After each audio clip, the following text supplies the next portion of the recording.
Hi guys, it's Kathy. I hope you're doing well. Bren, I'm always on time. Always. Every day. Oh man, this has been so two crazy cases back to back has been a lot. We're finally going to get to the end. We're at the end. We should finish today. I can't see any reason why we wouldn't finish today. And then we can get back to normal. Like normal craziness. Judge Fleischer. We haven't had Judge Fleischer in so long. I have been looking though at some of the other cases Mike McDonald has going on right now. This is against the warden, and it's an appeal, so he lost the first one. I'm not exactly sure what the warden did. Oh, he's claiming ineffective assistance of counsel. Do you think he means Mueller or himself? You can't claim ineffective assistance of counsel if you're pro se. So it has to mean Mueller, right? So if you're an attorney and you lose a case and they go to appeal and they claim ineffectiveness of counsel, does that go against your record if they win the appeal? Oh, no, doctor, that's a normal. Normalcy is fighting over laundry and jars, towels. That's normal.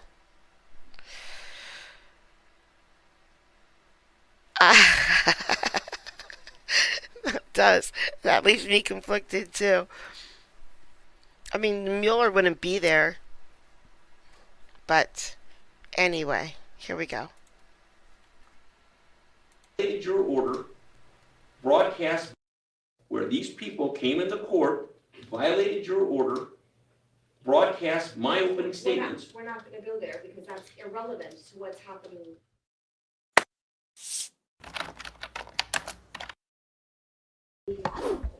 Good morning, Your Honor. Picking up after Mr. McDonald. This is on for his per motion for refusal of counsel for the first time in my career, and I do say this is the first time in 30 years. I'm actually going to object to being excused. Mr. McDonald wasn't aware of all the legal work that we've actually done on his behalf, and we have a sentencing date coming up. And unfortunately, Mr. McDonald got himself into this by representing himself in the first place. Your Honor, I think I can explain that the defendant did file a motion to dismiss counsel, but that was in Department 28. It was not filed. Right. There's no motion to dismiss counsel in this case. Okay. This is on for the defense's motion for a new trial. Correct. Is she trying not to laugh at him? So, I guess Mike McDonald doesn't like his court-appointed attorney, I'm guessing, in his criminal case. So he filed a motion to dismiss counsel. It says Mueller doesn't know how to read, which is why he never took notes. Michael did. He thought it was him. Maybe he's just used to it. They can convert it and order a new trial. So that's what we're here for. So that's what we're going to proceed on here today. Fun fact. While I was looking up cases for Michael McDonald, our Nevada judges have some appeals up in there too. I apologize, Judge. I apparently grabbed the wrong file and the wrong motion as I said out the door preparing today. I'm obviously very familiar with the facts of the case, and I'd be more than happy to address them, or if you want to set it over until early part of next week. It's up to the court. No, we can address that today. As a threshold matter, I do want to disclose, I looked at the exhibits that were attached to Mr. Mueller's motion. And I am familiar with two of the individuals that have comments on the exhibits. I think it's from the Washington's page. It's Ms. Carry-On and Mr. Carry-On. I'm someone who believes in full disclosure, and so just the parties are aware. I know them through a veterans organization here in town. And Mr. Carry-On through a personal friend. That being said, it doesn't impact my ability to hear an impartial. I just believe in disclosure. Thank you, Judge. So let me go ahead and get started with Mr. Mueller. Your recitation of facts and the motion seems to be based on A, the mistrial that happened back in October, and B, information and facts that occurred in Department 28's case. So tell me on what basis we're seeking a new trial or an evidentiary hearing in this regard.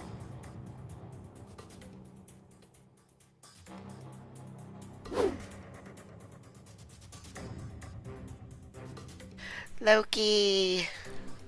His name is Loki. I love that.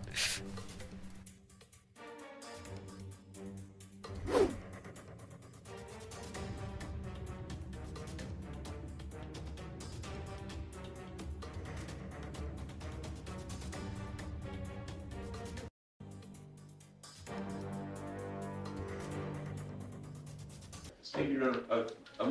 I'll start, just like the laser beam, I'll start small and work out into larger circles. Very specifically, there is absolutely not a scintilla of evidence before the bench or before the jury that Mr. McDonald made these recordings. There literally, if you just go on this, or go through that transcript, there is literally not a piece of evidence that he made the recordings. Yes. I'm sorry, Steph. There's this musician who's great, Michael McDonald, and then there's this guy who is just a nutcase and is always in court. And we are looking at the nutcase. Although we really should all just be listening to Michael McDonald because he's really good. Now, there's a logical argument, and I will, for our discussion, we say, well, if she didn't make them, he must have, right? The practical problem with that is Mr. DeCiro. Mr. DeCiro provided his documents. That Mr. DeCiro has ill will and bad feeling to Mr. McDonald is not meaningfully in doubt.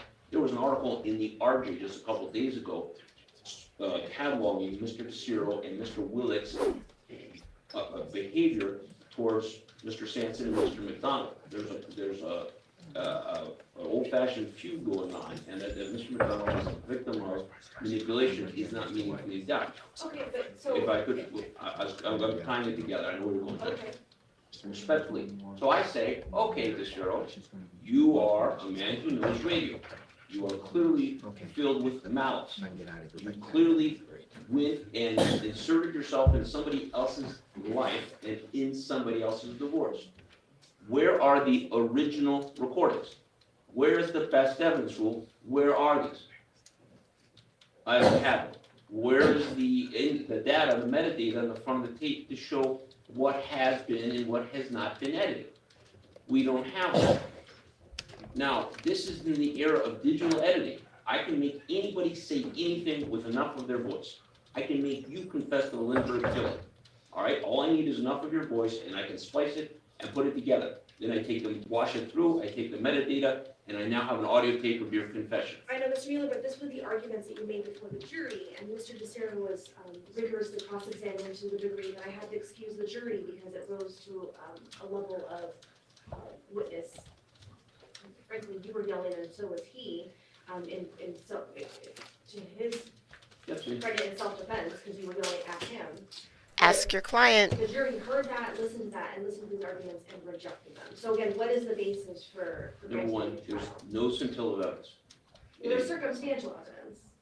Who made the recordings? That's called direct evidence. There How do you was test not the a bit of circumstantial direct, evidence? no, there's literally no evidence. Now, the DeCiro was a master manipulator and has ill will to him is not meaningfully in doubt, so that's a fact. And that was considered by the jury. They heard that and they saw that based on the cross-examination. Your Honor, the practical problem is the juries are to be controlled by the professionals on the bench and in the courtroom. Now, when the jury clearly is inflamed by prejudice or makes a erroneous conclusion, not based on evidence that no jury could reasonably agree, the remedy in Nevada law is a new trial. Now, specifically, if I stand up in front of an appellate court and they ask my colleague, what is the evidence that he made these recordings? Well, we got the ill will of his ex-wife who thinks he must have made the recordings, and we got a guy who demonstrates ill will who cannot and did not provide any of the metadata. Now, that is the evidence. That is not beyond a reasonable doubt. There's no way a jury could get to that conclusion. It doesn't get there.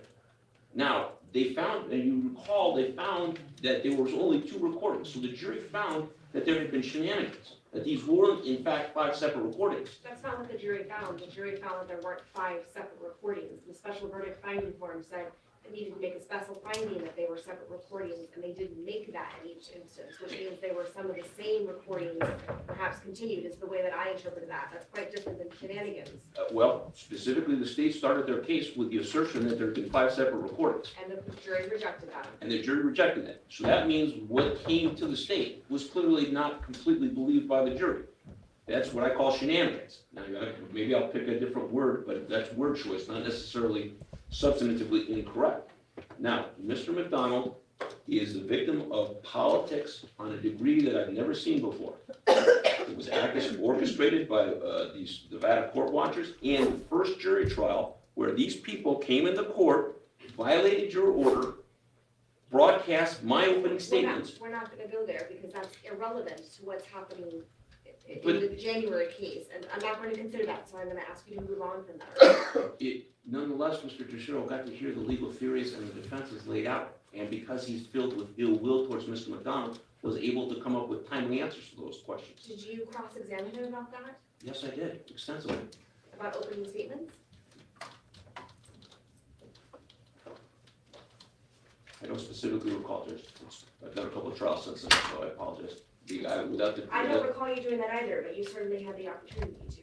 Yes, Judge. Now, Mr. McDonald should be given a new trial. Mr. McDonald, actually, I would actually specifically advocate that the proper procedure, given the facts here, is that a judgment of acquittal should be entered and he should be dismissed and sent home. So what is, again, I'm gonna ask you what the legal basis is for that, so what am I be hanging my hat on if I were to grant your request? The state did not demonstrate that the recordings were made in Nevada. Me too. They've demonstrated at the most basic level, the government comes into court. I've been a prosecutor, been a defense attorney. The government must come in and demonstrate that a crime has been committed and the defendant has done it. There is an implied jurisdiction, and every first year They did that. attorney gets taught this, that it was in Clark County, Las Vegas, Nevada. Now, the state didn't even establish that these recordings were made in Nevada. In fact, the one recording was. I had apparently while no someone was idea. driving. Now, what purportedly happened here is not illegal in California.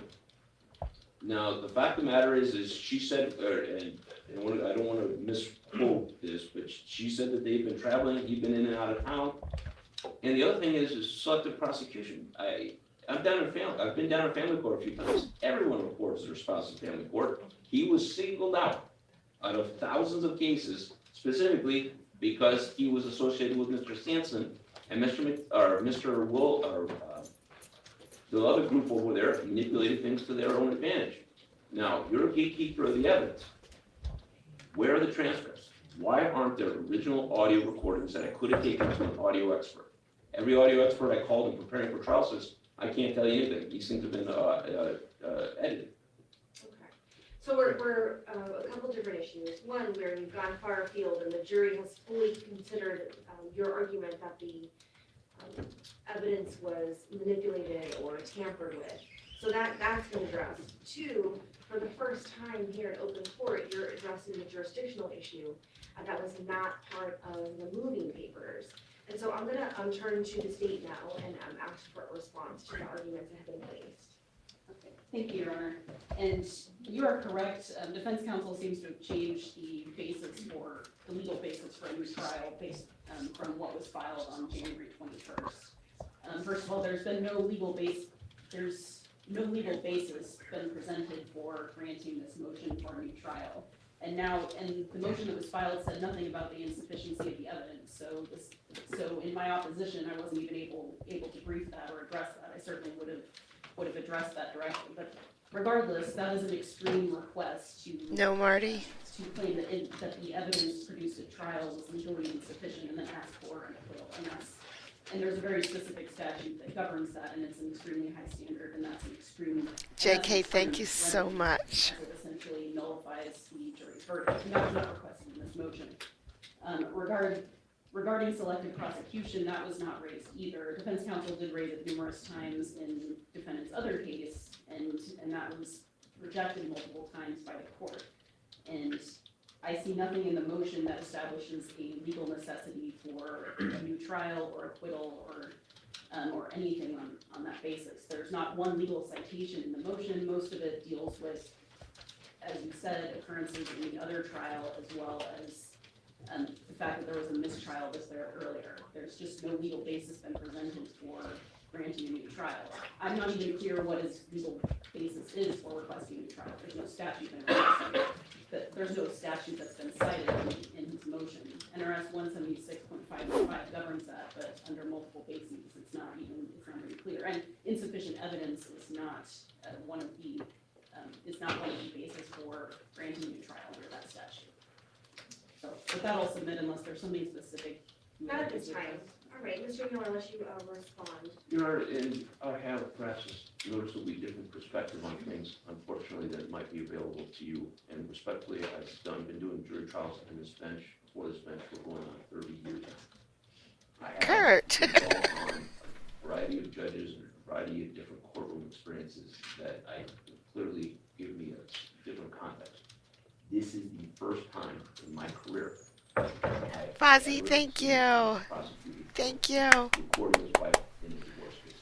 I've never even heard of it, let alone someone be convicted of it. Then, when I go to ask for what I believe would be the most basic piece of evidence, where's the recording? I want the original recording so I can have it in audio and expect it. I'm told no, and it doesn't exist. Now, at that point, and I've been in court where Justice Silver Yep. used some really remarkably It's a glamour, subtle right? language and threw the state out of court under identical circumstances. I walked in one time and I said, where's the blood box in a DUI case? He says, well, you don't have the original. And she said, are you effing kidding me? And threw the state out of court. Now, that's original evidence. That's what I'm entitled to and what Mr. McDonald's entitled to look at, the original evidence against him. If it's not producible, because it has been manipulated, then the case gets dismissed. Now, that's exactly what happened here. Mr. DeZero had motive. We know he's ill-disposed to Mr. McDonald. He had access.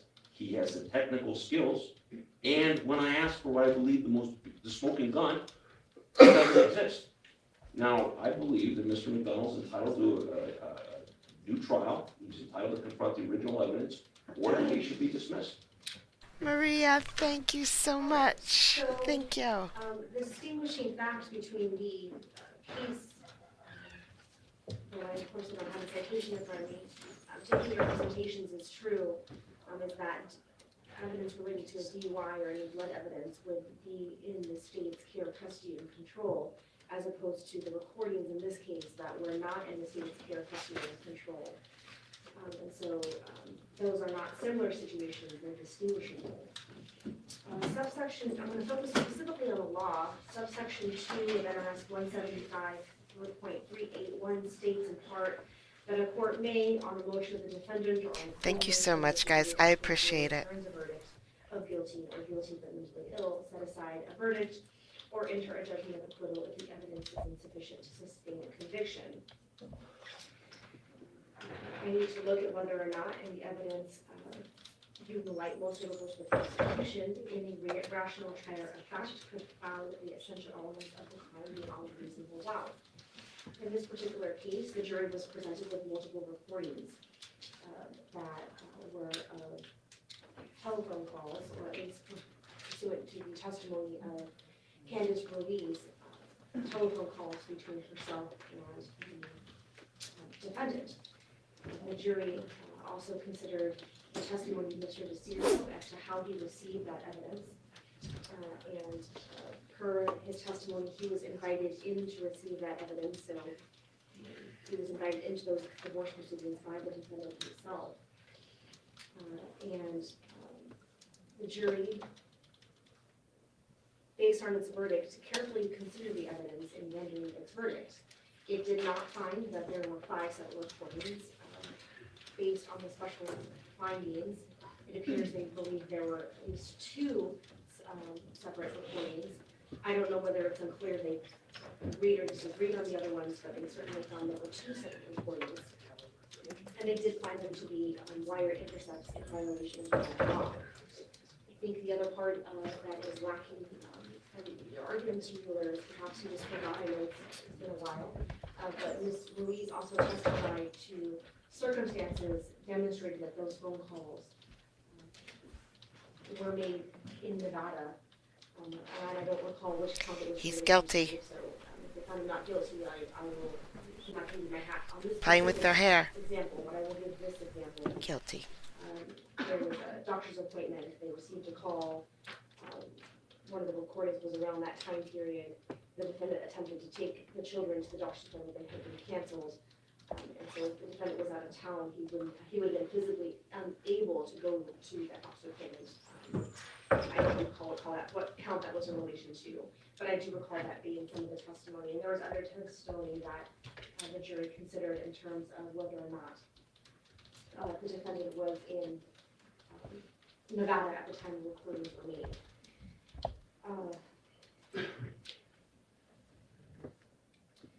All the witnesses were cross-examined extensively. The theory of the case that either A, Mr. McDonald was not in Nevada at the time the recordings were made, was rejected by the jury. And in fact, there was no direct evidence that the defendant was in anywhere but Nevada at the time. And there was no testimony contradicting that. Understanding the defendant has no obligation to put any evidence forward, the jury nonetheless rejected that argument that he wasn't in Nevada. There was circumstantial evidence that he was the individual who reported them. The animus between Ms. Ruiz and Mr. McDonald was clear on those phone calls, and so the jury can consider whether or not there was motive in making those phone calls, and based on the jury's verdict, I believe they did find there was motive to create those phone calls. So there's no legal basis at this time to set aside the verdict. I'm going to deny the request to set aside the verdict. I'm also going to deny the request for a new trial. I asked repeatedly during this hearing what the grounds are for granting a new trial, which is governed by MLS 176.515. No legal basis was set forth, and so I'm going to deny it at that. Did you receive my motion to add the case laws on there? There was no motion filed in this case, Mr. McDonald, and you're represented by counsel, so even if you did file something, I would strike it because you have an attorney. That's why I filed it to dismiss counsel and to bring up those case laws and. It wasn't filed, it might have been filed in Judge Israel's case, but it wasn't filed in this case. I asked the clerk to file it also, I guess it was a clerical error there. There might have been. Certainly, if there's a basis to do that, you can refile it, but if you have an attorney, I'm gonna strike it because you have an attorney, and that's just how it works. If the attorney is dismissed, we'll be in a different situation, but we're not there yet. Give it I a wasn't chance. sure what motion, I filed the judge and it has the case law for why there should be a retrial. Mr. McDonald, I cannot be dissuaded from the fact that I do want to, he wants and insists that I bring to the state court's attention McClellan versus State and Lane versus Allstate. He believes that the federal guidelines on what is and what is not admissible on oral recordings would dissuade the court from and be favorable to him. The case law that he insists that I bring to your attention is McClellan versus State and Lane versus Allstate. I'd ask the court to continue these proceedings for a day or so Mr. McDonald can be assuaged that the matter's been handled thoroughly. And also, I'm sorry, Mr. Rick, do you have what? Request what's the denied. case? No. McClellan, McClellan versus State. Can you spell it for me? MC. Oh, Mr. McDonald, let me talk to him, okay? I don't know, no problem. How do you spell that? McClellan, McKellena versus State, and then Lane versus Allstate. It's a federal case. Okay, I am familiar with Lane v. Allstate. I read Lane v. Allstate before we started trial back in January. That was a civil matter regarding unlawful interception of wire communications, and it was inapplicable to the case at hand. And I did review that and actually had my law clerk brief it, so that an argument might come up during trial regarding that. Is that McClellan v. State a Nevada state case? Yes.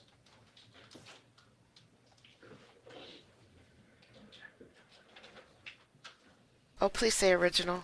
Do you have a citation, Mr.? Please say original. No, Your Honor. Let's see if I got it.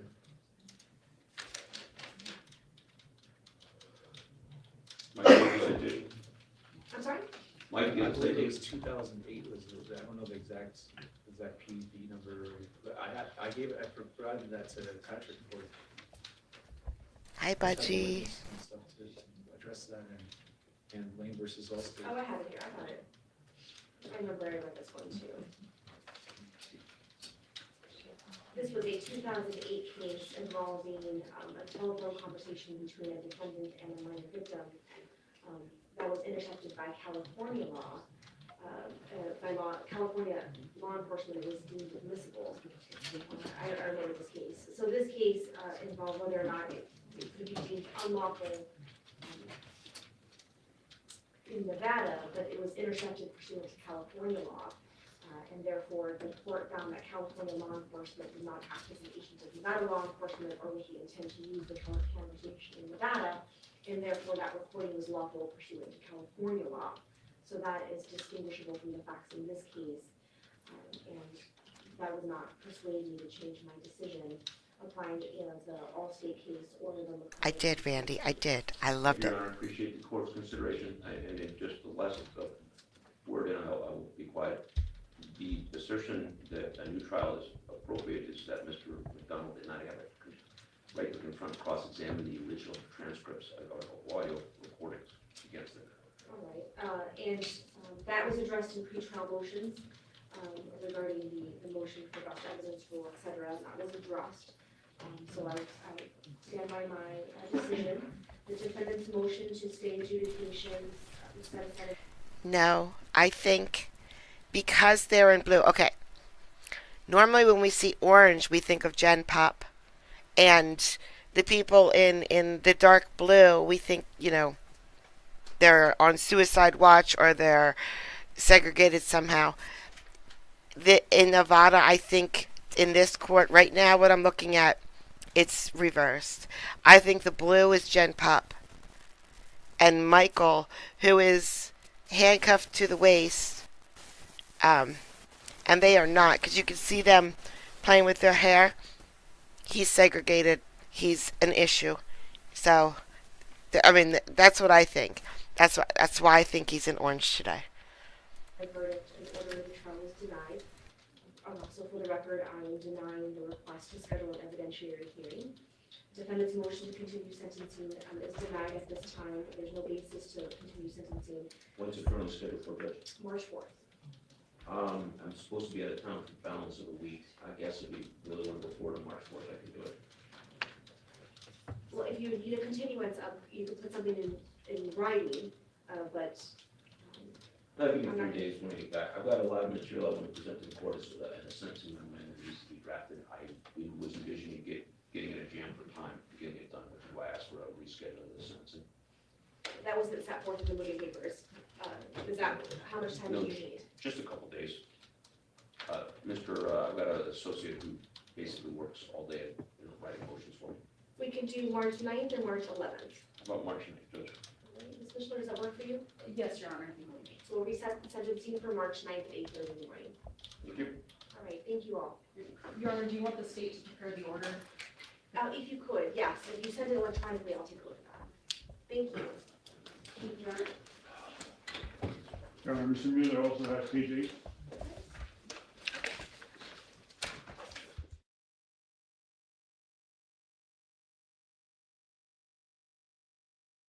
I got something. While this is popping over, I'm going to show you what I got.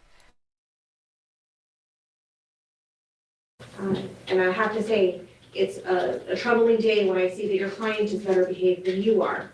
And so I'm going to ask again, do you need a break to pull yourself together, or can we proceed here today? All right, we are here for sentencing. Are the parties ready to proceed? Yes, Your Honor. Defense is not ready to proceed, Your Honor. There's some substantive errors in the report, specifically, and I will concede my memory is not the best, but Mr. McDonald was remanded into custody in this case. They're recommending 2 days credit. There should be, and I'm going to have to check the court minutes, there should be about 500 or 600 days of credit. He was in custody in this case for actually Okay. Since there was the issue that one time where I was all crackly and everything, I have bought 2 or 3 pairs of very expensive earbuds with microphones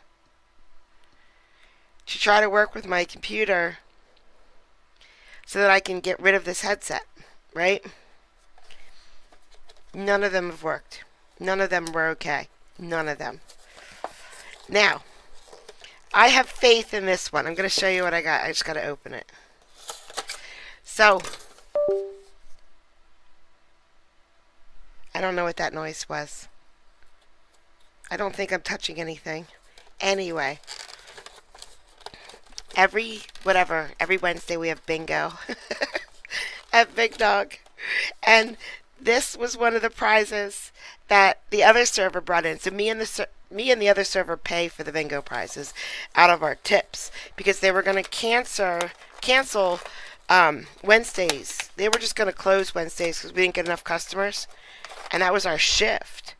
So we were like, no, don't close Wednesdays. You know, we'll do bingo. We'll bring in prizes. We'll do bingo. So these earbuds right here, I don't know what that beeping is. I am not touching anything. There's no cat near me either.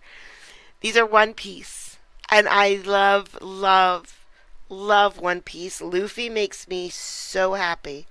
He's awesome.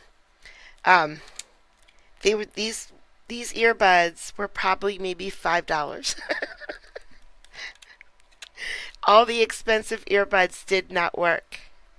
So today, after my streams are over, I am going to try to get these $5 earbuds that are Luffy, and I love Luffy so much, to work. Wish me luck. And then we won't hear any crackling anymore. In a period of time, as contemporaneously with the other case pending results. So I'm going to have to pull the court minutes and maybe even the transcripts.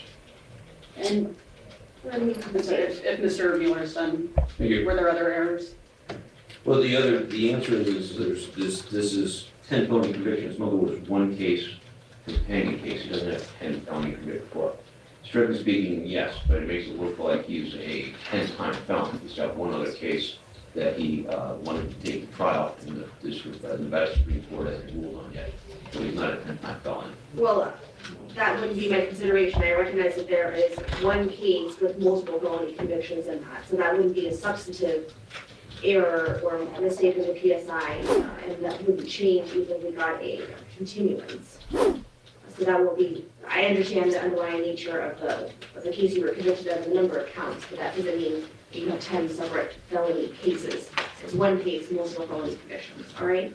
And so let me hear from the state regarding the other issue in terms of credit for this case. Yes, Your Honor, and I agree with counsel that the PSI actually has the wrong number of days credit. I calculated it because the defendant's bond company surrendered his bond on October 15th of 2019, and he's been in custody since then.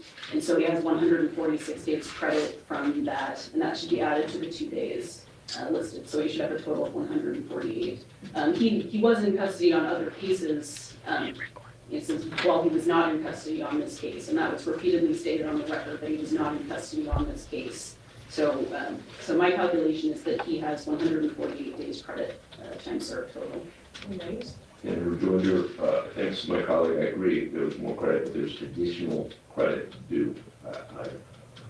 If memory serves, I stood up and had specifically remanded in custody on this case. So if... when was that, Mr. Mueller? And first off, this PSI has been, was ready back on February 11th. So tell me why we're addressing this today. We're going to just look at it today. And You can do the sentencing judge, you're going to set it over for the calculation of credit for time served. It's old, Miss Kay. Old. It's like 2019. Okay, I remember very clearly coming to court and getting remanded and telling him specifically, saying, okay, when you do your other sentence, give me a call so we can put it back on the calendar. well, here's my concern, Mr. Mueller, is that there seems to often be confusion between this case and the other case. True, it is very difficult keeping them straight, and I have some trouble with that, and I'll concede that. But having said that, I know that he's entitled to more credit. Your Honor, I do have a copy of the defendant's scope that was printed off this morning. Oh, yes, if I can take a look at that, I appreciate it. So first off, I'm looking at a change of custody form, thank you, dated March 13th, 2019. He was OR'd. It looks like he was in custody back on January 7th of 2019. And he was not in custody as of April 15th, 2019. And then the bond surrender happened on October 17th of 2019. We can do So that. if we were to do the calculations from October, You're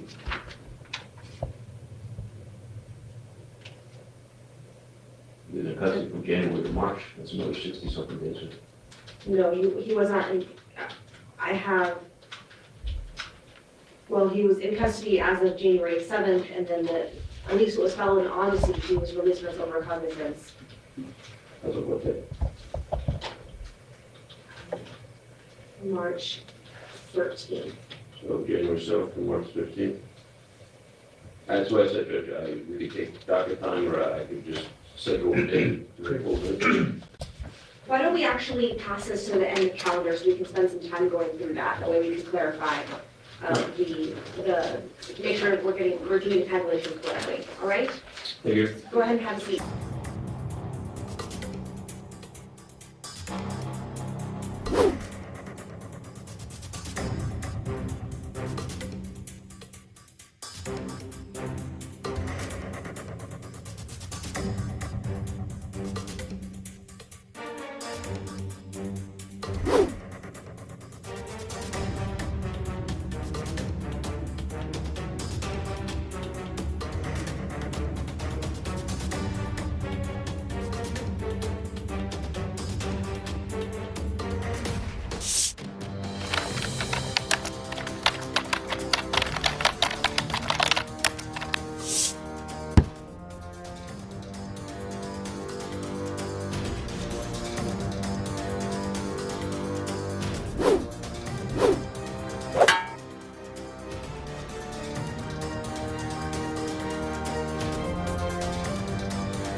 Remain seated and come to order. I don't know if we'll ever get to the end.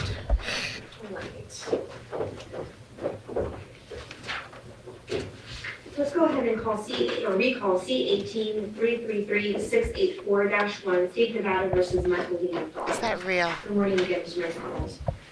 Mr. Mueller is present, along with Ms. Mitchell for the state, and I do see we have a victim present here in court today. Mr. Reed, you'll go last in terms of sentencing, all right? All right, so Ms. Mitchell and Mr. Mueller did have my JEA print out a copy of some minutes about him being remanded. I don't know if it provides some more clarity in terms of what his CTS is. Yes, Judge, what I had recollected is when these charges were filed, the city used these charges in the other case to remand him into custody in municipal court for 6 months for violating the stay out of trouble on a case that was going to be dismissed. I specifically recollect walking in here, this apartment, in the Judge Israel's apartment, and having him remanded. That would have been circa somewhere around January of 19, which is, I believe. Which is reflected in Odyssey. He was in custody on January 7th, 2019. Okay, so it's rare that my memory gets vindicated, but at least on this occasion, my recollection seems to be correct. Starting September. And then there was a change of custody status as to March 13th, 2019. He was released on his own recognizance in this case. So that the change of custody form was filed. So that at least is from January 7th to March 19th, that's additional time to develop. Well, that would be about February, March, about 65 days for that January to March 2019 time period. Do you have an objection to that, Ms. Mishler?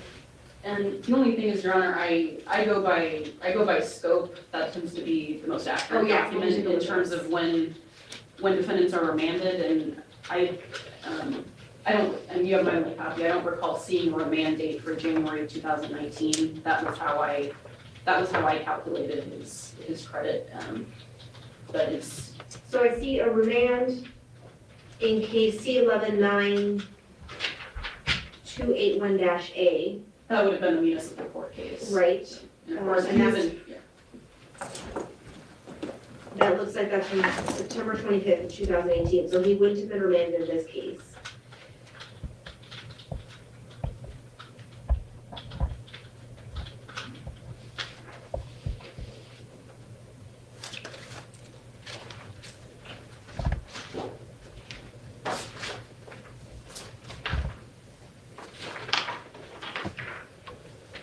Now, if he wasn't per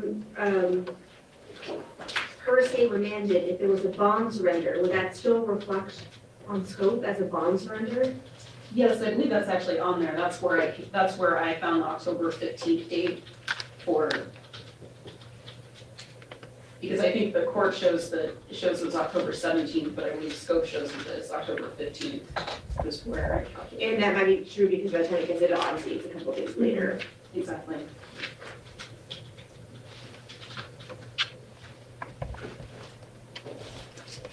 Well, I think though, that's correct in that he was then remanded on October 15th, 2019, but he was still technically in custody per Odyssey between January 2019 and March of 2019. Then he's out of custody and he gets remanded back in. Okay, if that's the state's position, I actually have a date-to-date calculator on my phone. Oh, okay, great. So if So you give me the exact dates in January and March, I can absolutely. I have him in custody on January 7th, 2019. And then there's a custody change on March 13th, 2019.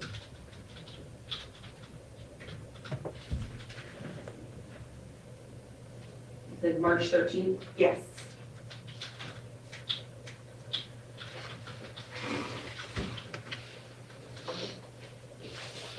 You work with lawyers, Miss Kay? That would be an additional 65 days. So I would say his credit is then 148 days plus 65. Which is about 213 days. Does that sound right to both? A nanobot. Final side expectancy of the report. Ms. Michelle, you can just back to you since it's your only copy. This is the scope. Thank you very much. All right. Now that that issue has been resolved, is there anything else in the pre-sentence investigation report that needs to be changed, Mr. Mueller? No, Your Honor, it doesn't matter if the court knows that we went to trial, so I'm sure you're familiar with the fact. All right, let me turn to Mr. McDonald. Have you reviewed that pre-sentence Good investigation doggy. report dated February 11th, 2020? No, I have, can I see this? I have the old one. You haven't taken a look at the new one? I think he briefly showed, but I didn't get to review it. All right, then I'm gonna take a 5-minute recess, so we can take a look at that, and I'll be back. I apologize for keeping you all waiting, but we need to get this taken care of. All right, so I'll be back in 2 minutes. Being seated and come to order. All right. Again, recalling C-18-333-684. Gonna pick up where we left off. Mr. McDonald, have you now had a chance to look at that pre-sentence investigation report? But again, the other guy who's not chained up, because I saw him raise his hand, is an orange. So I think this one, this is Gen Pop, and this is, the other kind. It is, just- Anything in it that needs to be changed or brought to my attention? you guys changed the credit through time, sir, thank you. Yeah, that'll be reflected, yes, no problem. Anything else? Not that I can, tell Rich. Okay, all right, thank you. Well, then we're gonna turn to the state for sentencing. When you're ready. Thank you, Your Honor. And today I ask that you impose a prison sentence of 14 to 36 months. I feel that the two counts should be run concurrently to each other, but I feel very strongly that the sentence in this case needs to run consecutively to his other case, C-335284. The crime in this case is distinct from his other case. It was a blatant invasion of privacy. And I won't go into a huge amount of detail about how this crime affected the defendant's ex-wife, Ms. Ruiz, because she's here to talk to you about that, and she'll certainly do a better job than I could. And I also read her letter. And you presided over the trial. But I do want to address it at least a little bit. She was the one who reported this case to the police, not the other case, but I don't think she fully realized when she did that what she would have to go through in the course of this criminal case. I've had this from the beginning, and I've seen how traumatic this has been for her, having to play these audio recordings for her in preparation for the preliminary hearing, in preparation for trial, then listening to them at trial and having to explain these embarrassing issues like her daughter's medical problems to strangers, to jurors, and then having to be cross-examined. She's gone through a lot in the course of this case, and it's particularly concerning the bizarre YouTube videos that the defendant posted that included these audio recordings as well as private photos and journal entries. And the defendant just refuses to accept responsibility. He has repeatedly claimed throughout that this is some sort of political prosecution, and that he's being politically persecuted, that he's an enemy of the state, which could not be farther from the truth. Quite frankly, the defendant is politically insignificant. No one in the DA's office ever cared that he ran for Assembly District 20 in 2017. Anyone who can afford a filing fee can do that. And I looked it up once, his campaign raised about $200. He did get some votes, but that's likely because he happens to share the same name as a more prominent local politician. And ironically, from the beginning, he's accused Ms. Ruiz of masterminding this prosecution with her political connections, which are non-existent. She's an English teacher who's not politically connected. And the defendant even went online claiming that she was legally abusing him. And the defendant is often dismissive of his criminal history, just blaming it on his family court case and his ex-wife. But his ex-wife didn't make him file fraudulent documents to the court in his other case, or commit perjury in 2 different ways regarding where he worked so that he wouldn't have to pay child support. She didn't make him fight with marshals when they attempted to take him into custody, and she didn't make him make these recordings or post them online. And in light of all of the defendant's conduct, this may not matter much, but I would be remiss if I didn't address the defendant's claim that was in both the PSI interview and the sentencing memorandum that he's been the director of a nonprofit called Positive Minds Global since 2017. There is a local nonprofit by that name, but according to both the organization's website and the Nevada Secretary of State, the defendant is not associated with it. The director and founder is a completely different person. And the nonprofit wasn't even founded until November of 2017, and shortly thereafter, the defendant ran into a number of criminal cases. And even if that were true, that would be another type of employment he had that he didn't report in his family court case. It would be related to another inaccuracy on his financial disclosure form. The defendant just repeatedly keeps lying and blaming his actions on everyone else, and he deserves consequences. So I ask that he receive a prison sentence of 14 to 36 months to run consecutively to his case in DC 28. Thank you. Thank you very much, Ms. Mishler. All right, Mr. McDonald, you can make a statement this morning, but you don't have to. Would you like to make a statement? Yes, I would, Judge. All right, then go ahead. Judge Christina Silva, I want to first apologize for this case having to come before you. And then I also want to apologize and ask for forgiveness for my ex-wife. I never meant for these private phone conversations to become public. There was a YouTube video that had some snippets, but not those full audio recordings. There was the Mark Serio posed as a court reporter and said, I'm interested in the case, and gave him access. I never gave him permission to put the phone recordings on, Judge. And I really am embarrassed and ashamed that my divorce came to this point to where I'm in prison now, Judge. I apologize to my kids who I haven't seen for over 3 years now, as I've been in jail for mostly 2 years due to my emotional reactions. Judge, as you heard from the phone calls, I was very emotional through the divorce and my ex wanting to divorce me. All the emotions from my past and my parents' divorce and parental alienation, pathogenic parenting blinded me a lot, as I did not want my children to suffer and be alienated from their father as I was as a child when I was 5. Parental alienation, pathogenic parenting, is the root cause of so many social issues, such as anxiety, depression, mental illness, criminal history, drug use, sex trafficking, mass shooting. As I'm sure you're aware that most of you, the cases that come before you, He started saying, I want to apologize to my ex-wife. And now he's just, they didn't have their father growing up, they didn't have their mother, they had those circumstances in the past that caused it. Judge, I had no criminal record before all this divorce. All my charges stem from this. I've done a lot of healing and a lot of reformation, a lot of classes. I've taken every class that I could take, and I've completed over 80 classes for the domestic violence situation. I never hurt my ex-judge, I never intended to. And I want you to take into consideration that people get emotional into divorce. It's probably the worst part of a person's life. I would never wish divorce or jail or prison on anybody, Judge.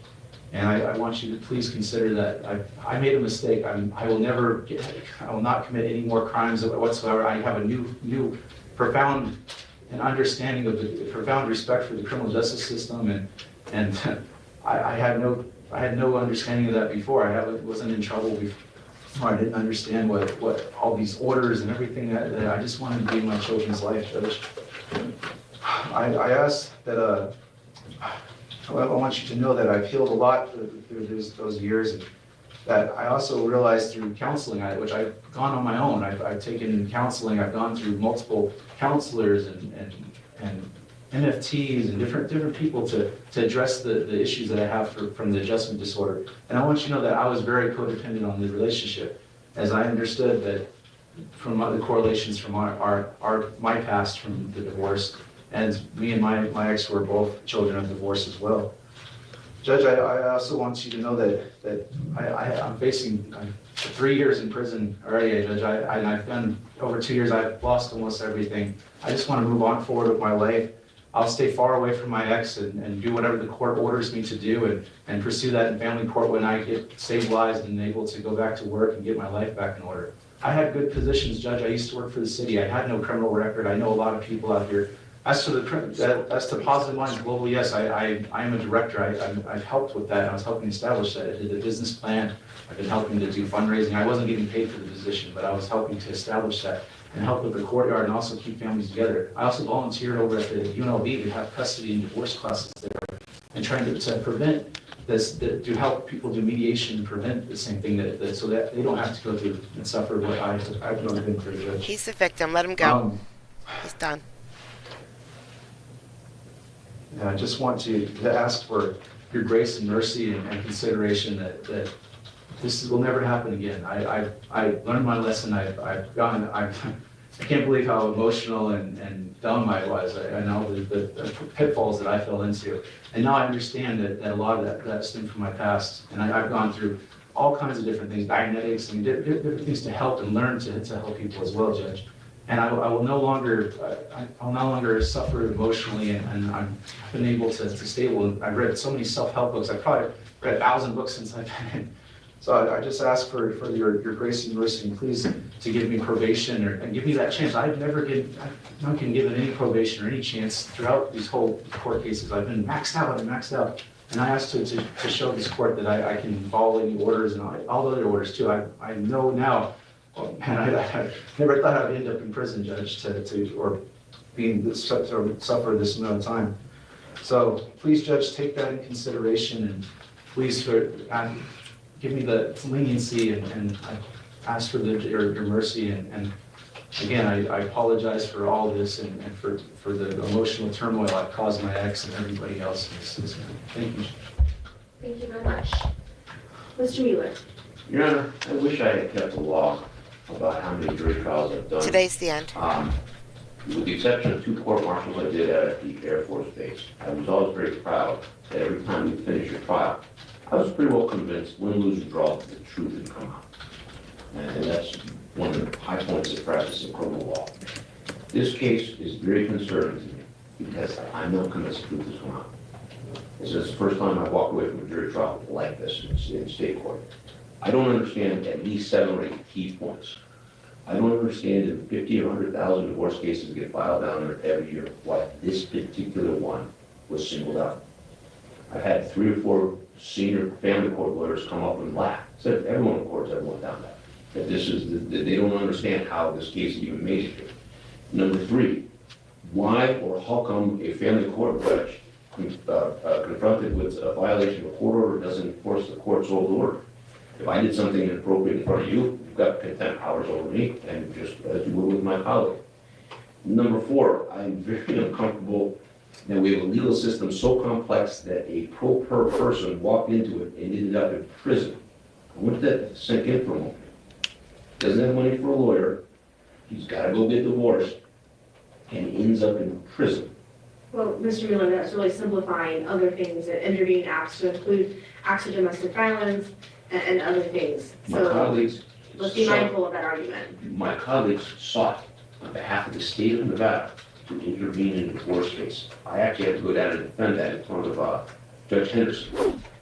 I've never heard of it. It's extraordinary. And I keep pointing out these No, extraordinary I'm things. Bill This Henderson. doesn't make any sense. Me. This doesn't make any sense. This doesn't make any sense.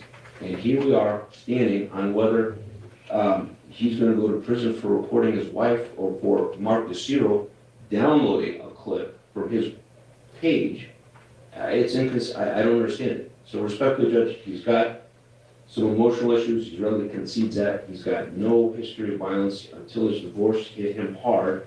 He was doing okay in the community, keeping a job, supporting his family. I don't see any compelling reason to put this man in prison. And my colleague, who's never been to family court and never handled a divorce case, seems to be convinced that that's what needs to happen. And respectfully, I think she needs to go down and handle quite a few divorce cases. I concluded very early in my career that I couldn't do that and practice criminal law because everyone down there just lies. Everything in family court is a lie. I've never seen anything like it. Now, she's standing up here demanding prison time. I'm sitting here defending an unprecedented charge. I've never seen this before in 30 years.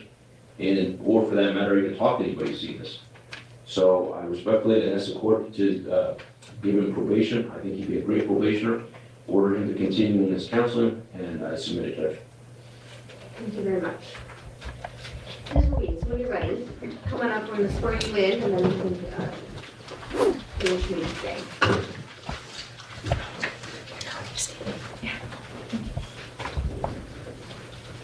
You do solemnly swear the testimony you're about to give in this section shall be the truth, the whole truth, nothing but the truth so help you God. I do. Please state your name for the record. My name is Candace Ruiz. When you're ready. Before I begin my statement, I just wanted to thank the court for hearing this case, and specifically Ms. Mishler. I felt really cared for during this time. I felt understood, and so I wanted to thank her. And then also my friends and family who have stood by me throughout this process. I truly believe I couldn't stand here before you today without their support. Your Honor, in order to understand Thank you, the Fozzie, impact but of the I am crimes Bill. that Michael Lee McDonald I committed am against me number one and number between two. August 1st, 2016 Thank you. and November 30th, 2016, you must understand what has happened to me prior to these crimes. On the surface, these crimes may seem minor. However, it is my hope that once you understand what I have survived, I'm sorry, I'm a It's little okay, nervous. if you need to take a breath, and there's tissue there, you can do that, no problem. You will know that Michael's crimes were an act of domestic violence, meant to silence me. They were calculated and meant as a means to control and manipulate me as well as the family courts. Over the past 5 years, I've had to protect myself and our children from Michael's erratic and violent behavior. While Michael would like you to believe that the charges brought against him were unfair or done unknowingly on his behalf, this is simply not the case. Michael knowingly recorded very private phone calls between him and me and shared those recordings with strangers, as well as posted them to YouTube. In those YouTube videos, Michael included not only the phone calls, but also pictures of me in a bra and panties, pictures of our children, private text messages, cards and letters I had written to him, and photos of my most private journal entries. The phone calls and other items posted were intimate and shared without my consent. These phone calls were not an isolated incident. Michael also posted our entire divorce on YouTube for strangers to view. Because of these videos, Michael has subjected our children, myself, and himself to the scrutiny of the entire world. I frequently receive messages on Facebook from people around the world who have viewed these videos and reach out to me with their concerns for my life and that of my family's. The content of these phone calls contained very private information about our daughter's serious medical condition, her diet and medical needs, our divorce, the physical, sexual, and mental abuse I suffered in our marriage, details about my personal dating life, and difficult and painful struggles that Michael and I faced in our marriage. In the phone calls, Michael also accused my boyfriend, now husband, of molesting our 2-year-old daughter. He tried repeatedly to get me to admit that our daughter's rectal prolapse was due to sexual abuse, even though doctors, Child Protective Services, and police had told him otherwise. When I did not agree with him, he then accused my brothers of molesting our daughter. Michael intended to use these phone calls to pursue sole custody in the family court. He knew that if there was an allegation with proof that he had created, Are you sure? or if he could get me to admit abuse that he made up, he could obtain sole custody. I am still unable to decide if Michael truly believes these delusions, or if he simply wanted to obtain sole custody for the purposes of not paying child support. Either way, this tactic was low and extremely concerning to me. It certainly was not what was in the best interest of our children. When Michael could not obtain custody through false sexual abuse allegations, he decided to defraud the court by forging a letter and passing it off as if his counselor wrote it. This letter was also a means to obtain custody. Ultimately, Michael was caught for his crime and convicted of forgery and burglary. He also lied on the witness stand during an evidentiary hearing, stating that he did not have a job in order to get out of a larger child support obligation. He was charged and convicted for perjury as well. Michael is not a man who cares for his children, and his actions have proven that time and time again. Aside from the phone calls, Michael attempted to abduct our children on multiple occasions, attempted to use fake and forged documents to aid him in his quest. Psycho. When Michael was not incarcerated, he tried to abduct our children from school, after-school safekeep, daycare, as well as our church. These attempted abductions resulted in 2 convictions of an extended protective order. Michael was also convicted of domestic violence for pushing me, an incident which is still traumatizing to our children. Unfortunately, because of Michael's poor choices and lack of ability to control himself, our children have been subjected to violence, resulting in interactions with the police and Child Protective Services. Our children have suffered unnecessarily because of the danger that he is to them. Not only is Michael a danger to our children and myself, but he is also a danger to others. On 2 separate occasions, Michael resisted arrest, one of which he was convicted for and the other of which he was never prosecuted. During one incident, Michael, with his sheer strength, picked up 2 bailiffs on his back while trying to resist handcuffs. Also, on multiple occasions, Michael has stalked and harassed my friends and family.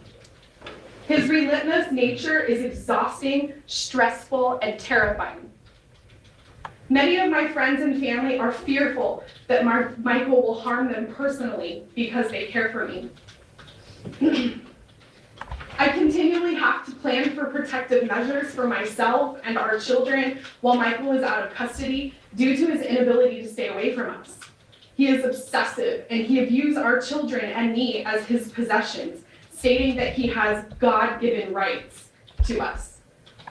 Michael went as far as to breaking into my car, installing a GPS tracker, and showing our son on an iPad how he could follow me. Throughout the duration of our marriage, Michael was extremely violent, controlling, and possessive. There were many domestic violence incidences that resulted in Michael pushing me, pulling my hair, choking me, and taking my car, keys, and cell phone so I could not get away or call for help. Michael was physically, emotionally, and sexually violent with me. He frequently locked me in rooms, prevented me from seeking medical care for our children when it was dire, and he threatened my life. Michael would also use gaslighting techniques to control and silence me. The fear that I felt from Michael was crippling, and it prevented me from reporting these crimes or advocating for myself. I was constantly paralyzed with fear. Michael is still unable to admit any wrongdoing or show remorse. Michael is dangerous and will stop at nothing to harass, stalk me, or even coerce other people into helping him commit the above-mentioned behaviors.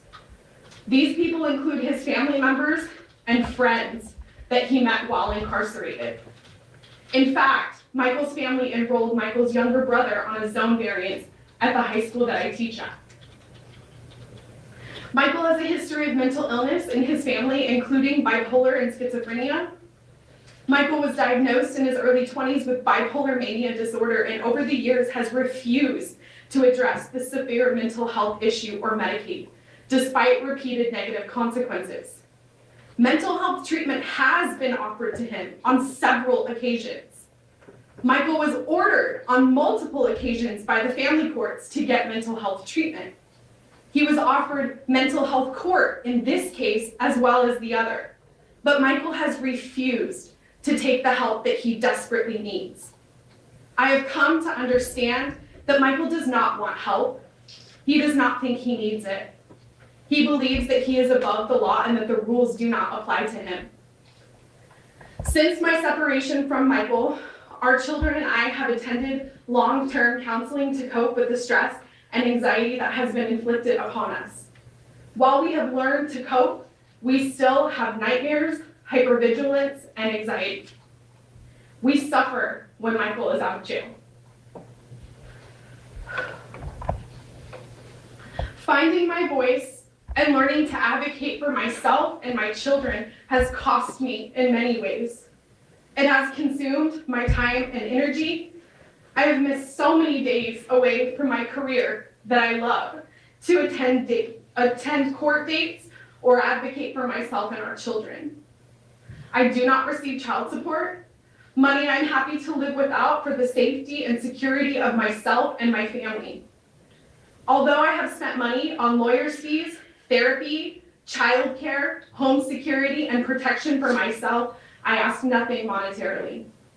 There is no amount of money that I would spend becoming mentally strong and to be free from Michael's control and abuse. Michael's crimes against myself and our children have increased in frequency and intensity. I fear that the consequences for Michael's freedom could result in my death or the deaths of our entire family. Mr. Mueller, do we need to take a time out so you can control yourself? Because you're going to give Ms. Reeves, as I would ask any person to give any victim, the respect they deserve. Yes, sir. Do you need a break? No. You may continue. I am not bipolar. Michael McDonald That I've been is told. not a man who made a mistake. The crimes he committed were calculated and meant to cause harm to me and our children. The recorded phone calls were only another tool for Michael to control me and manipulate the family court.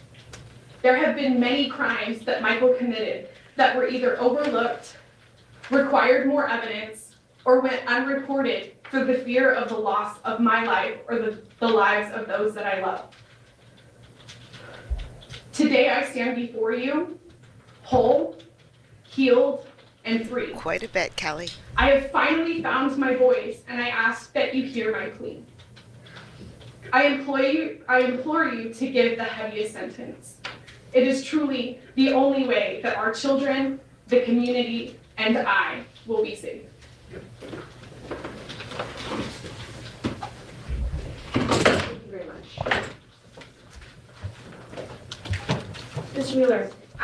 sure why it's necessary to kick the desk or to give me, I would call them glares, please do not interrupt me.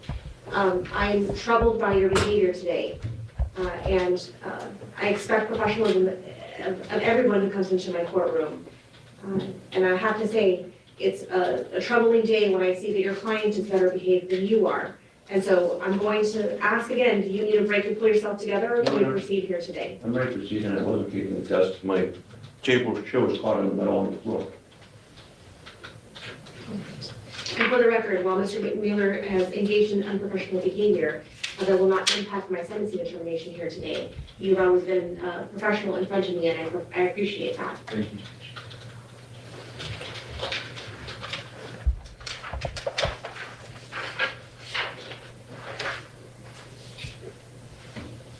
In accordance with the laws of the state of Nevada, I hereby adjudge you guilty of 2 counts of unlawful interception of wire communication, which is a Category D felony in violation of NRS 200.620 and 200.690.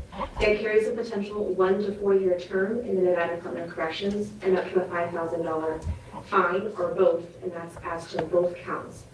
Those counts are in relation to counts 2 and 5 that the jury returned a guilty verdict on.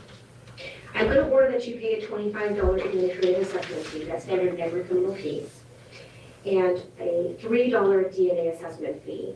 I believe your DNA has already been taken, so there shouldn't be another fee associated with that, but I will note for the record, if that has not been paid, there is a $150 DNA collection fee or submit to testing for your DNA, but that will be waived if it's already been paid. I will then turn to sentencing, and I will note that I did review the victim impact statements, the sentence memorandum. I heard the statements of Mr. McDonald, the arguments of both counsel, and the statements of Ms. Ruiz. I also am mindful of the evidence that was introduced during the course of this trial. I also thoroughly reviewed the pre-sentence investigation The real report. evidence. And I want to talk about what I consider when it comes to sentencing, so you understand where I come from. I always take a look at a number of factors when doing sentencing, everything from the nature and circumstances of the underlying offense to the history and characteristics of the defendant and the offender, the need for a sentence to reflect the seriousness of the offense, to promote respect for the law, and to provide for just punishment. I also consider making sure a sentence for an adequate deterrent from future criminal conduct, to protect the public from crimes of the defendant as well as the victim, and to provide a manner in which potentially the defendant could get some kind of training or treatment. I'm also very mindful of what could happen if I were to impose a sentence that would result in a disparity, meaning a person who is similarly situated as you ended up, you ended up with a greater sentence, or they did, or vice versa.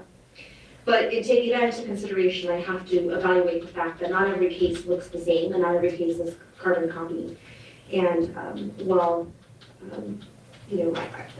somebody might not have that much criminal history, when you kind of dive deep into the facts and circumstances of a particular case or particular offender, there might be more there than what appears on black and white paper. And that's really where I land with you. I do give you credit for the fact that you have limited criminal history. It's very clear to me that your inability to comport with the laws and with societal obligations stems from the divorce. That doesn't make it okay. People go through divorces all day, every day in this city and cities across the country, and they don't engage in the behavior that you engaged in.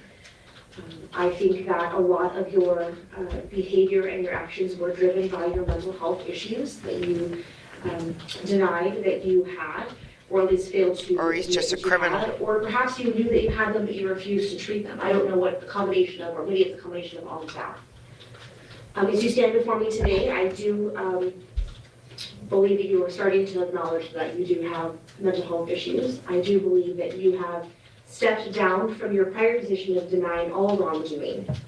My question is, why have we had that shift?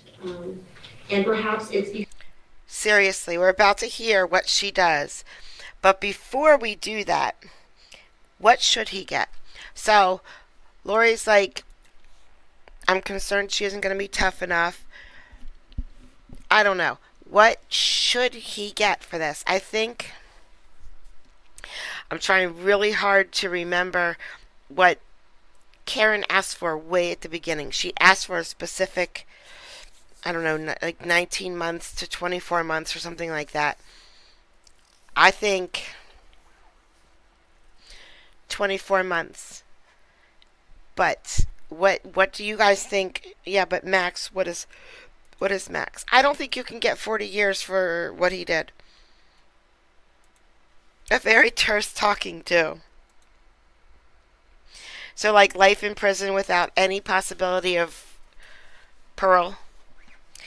Yeah, I mean 18 to 24 months. That's what I'm thinking is a good range for that's what I would hope for. And he has like 200 some days of credit.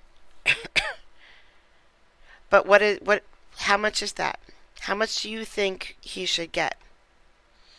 And yeah, consecutive 60 months would be great, but I don't think I don't think that is, I think that's over the max that he can get for the crime that he did. So, 48 hours?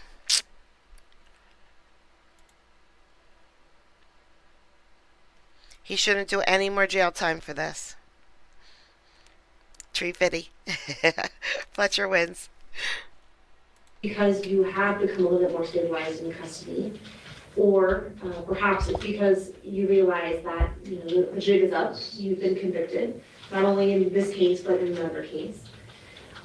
Perhaps it's a manipulation technique, and I don't mean that to be offensive. I mean that as people are human and they try and survive, and so they are going to manipulate their behavior in order to engage in those survival techniques. That's not a disparaging remark against you. That's just human nature. I think, candidly, I think it's a combination of all of those things. I think that for a long time you were in denial and thought you could engage in whatever behavior you need to engage in to get custody of your kids. I appreciate that you love your children, but that is an unhealthy way to show your love. And a dangerous way to show your love. I would never argue with Kelly. It never works. So here I am, trying to figure out how to sentence you in a way that properly reflects the crippling effect, as Bill said, of your decisions, right? The crippling impact on the physical impact it's had on your family and on you, the mental impact it's had on your family and on you, the emotional impact it's had on your family and on you. And it is very concerning to me, and I give a lot of credence to the fear that your wife expresses. I am confident as you stand there in that box, you think, I would never do anything and I would never act out that way. And I see you shaking your head in agreement with me. People say that to me all the time, and I think that when they say that, they genuinely mean it. But there's a difference between being able to follow through with that and saying it, right? Because it's easier to say that when you're standing where you are than going out into the real world and figuring out how to function as an adult and not to engage in the same behavior. Do you understand what I'm saying? Yes, Jim, and I hope that the record reflects that when I was out on ankle monitoring, then when ankle monitoring, I've gone nowhere near her, nor did I pursue anything, only through family court, and have done no other reoccurrences as occurrences. So, and I appreciate that, and I'll take note of that, but here's what I'll also say, that you utilize the family court to do and act in a way that was unreasonable and reflective of somebody who has mental health concerns and mental health issues. That's not lost on me. I think it's a real tragedy that you were unable, for whatever reason, to accept responsibility early enough to get the treatment that was offered to you, that mental health court was offered to you, and it was turned down. I took over this case in April of last year, and I can recall it's 1 or 2 hearings on mental health court and probation was an offer, and if I recall correctly, that was an offer on the day of trial, just at the start of the October trial. If I recall correctly, I think there was or maybe no argument. There was something that was wouldn't have resulted in custodial time, and that was rejected. And we went to trial, but ultimately this trial, and we were withdrawn in January, and we were convicted of 2 counts. So The state has asked me for a 14 to 36 month sentence concurrent between counts 2 and 5. 36 The months. victim has asked me for a 36 maximum months. sentence, and to be clear, that would be a 19 to 48 month sentence, and that would be consecutive. And if I were to impose the maximum, that would be 48 consecutive to your other condition.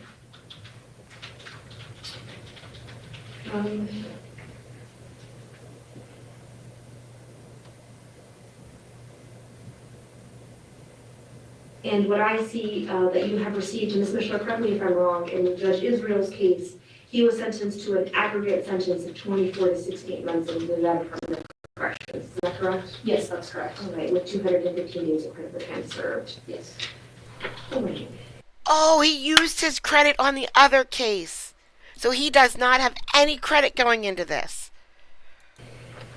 So taking into account all of the facts and information that I have before me, and the factors that I have indicated that I consider when I impose a sentence, I am going to impose a 14 to 30 month sentence.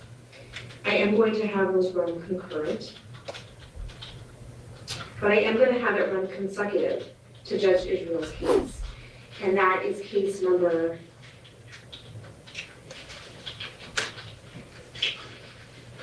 C-18-335-284-1. Again, I think that it is appropriate, given all the information I have before me. I also would like the judgment of conviction to reflect that I recommend Mr. McDonald receive any mental health treatment that is available while he is in custody. I don't know what is available, but I do make that recommendation. Mr. McDonald, I wish you the best of luck, and I really do hope that when you come out on the other end that you can refocus your life and live a fuller, more healthy life than you were engaged in for many years that led you here today. Judge, can I say one thing? You may. I just want you to please consider too that when I say run the chart at time concurrent, I've done almost over 24 months already in city jail, Judge. I've had plenty of time to go through all this. I now have at least two more years. And please, Judge, I'm gonna pursue any classes and everything I can do to take. And I just ask that I be given a chance on probation or to even run it concurrent. I swear I will not ever come back to this court. I'm gonna stay far away from my ex and do whatever I can. It's gonna take me probably a year to get back on my feet and get back to life and get back to working and play. Judge, there's so much in this case that wasn't even brought up at trial, and things that you didn't even get to see, all the different wiretapping that I did 6 months for a phone recording that she wiretapped me, and all these other things that she broke in the house as soon as I got thrown in jail, stole everything out of my safe. We were officially divorced, wasn't even allowed. Sold the house, $40,000 in market value. I lost over $250,000, Judge.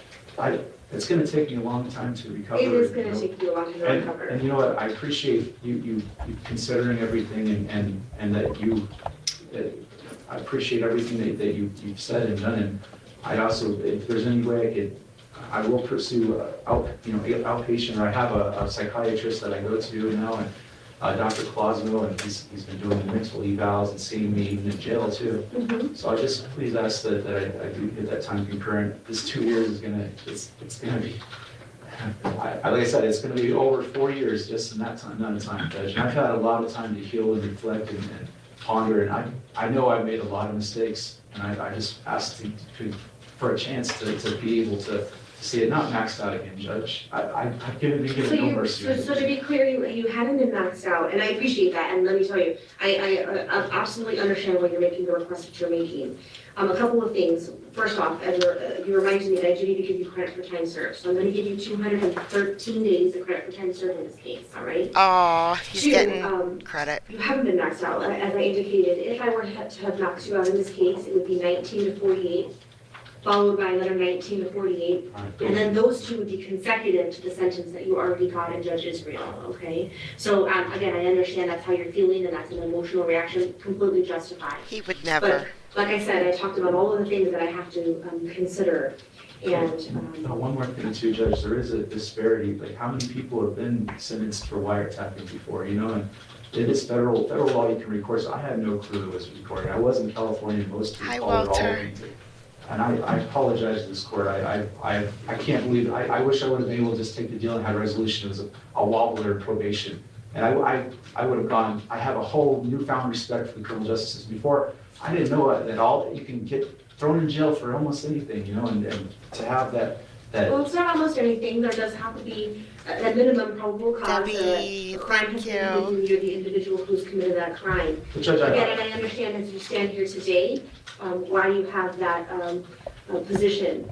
But we are where we are, and that's just another collateral consequence of the decisions that you made. So you're not gonna change my mind, okay? All right, And again, I understand. Thank appreciate you, like I said, you've always been professional in front of me, and I really do appreciate that. So it gives me hope that perhaps you'll get the treatment that you need, and you can have a better future going forward. I will, Judge, thank you.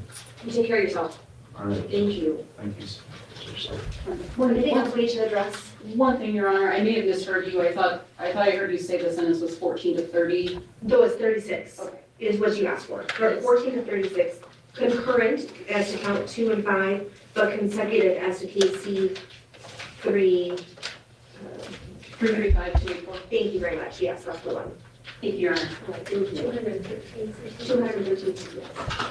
I would anticipate noting an appeal on this matter for the, getting back to the office today, ask for the court to order that for finding of Mr. McDonald's indigency, and so I make the transfer favorable.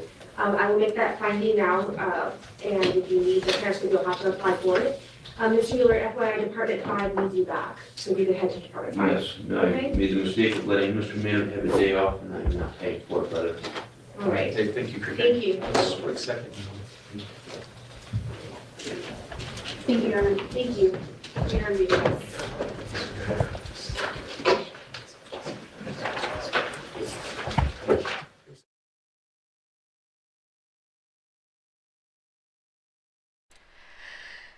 Satisfying? Not that it helps. It's just a piece of paper.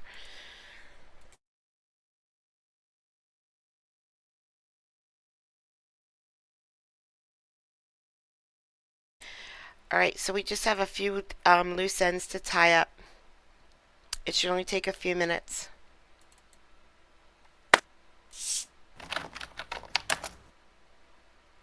Alex here with an events video on the state of Nevada. My YouTube account I've had for 10 years, which to me doesn't sound like a long time.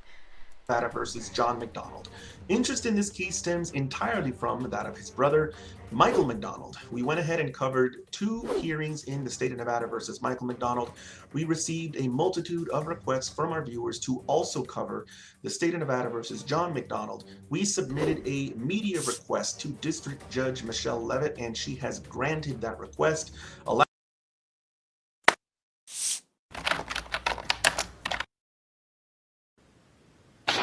State of Nevada versus McDonald, C339479. Good morning. Good morning, Your Honor. Nadia Hojat on behalf of John McDonald, who is present on Blue Jays. Mr. Rose is the district attorney on this case. I know he said he was going to be popping back and forth between courtrooms. This was just on a status check for discovery, the polygraph results that we'd been trying to get for over a year, and we couldn't figure out why we weren't getting them. Mr. Rhodes did get back to me. He said it looks like we need a court order. So I think we're just going to be jointly submitting a court order for Your Honor to order that the results of the polygraph be released. Okay, and Mr. McDonald, you're present today? Yes, Your Honor. Oh, there he is. All right, There thank he you. is. So I can just take it off calendar? Yes, and just with the understanding we're going to be submitting an order to Chambers asking for those polygraph results to be released. Sure, no problem. Thank you. Perfect. Thank you very much, Your Honor. You bet. Page 9.